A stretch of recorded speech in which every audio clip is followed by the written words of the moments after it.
इकडे इकडे या की चल ये इकडे या की ये. काय तुला खाय द्यायचं खाय द्यायचंय का तुला कसं कळतं मी आलेले इकडं हा सांग की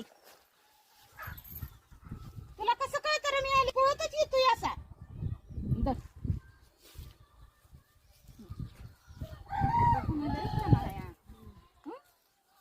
कसं कळतं रे तुला कसं कळतं सांग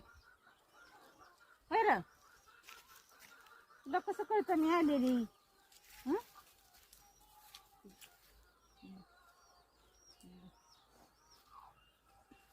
औ कसं कळतं सांग मुख्याची तरबाला जीव लावला का नाही मुख्याची तरबाची भाषा लगी कळती की काय मागतय काय नाही त्याला काय पाहिजे त्यासाठी मुख्याची तरबाला चांगला जीव लावायचा असतो बरं तुला कसं कळलं मी आलेली हाक मारली की पळतच येतो या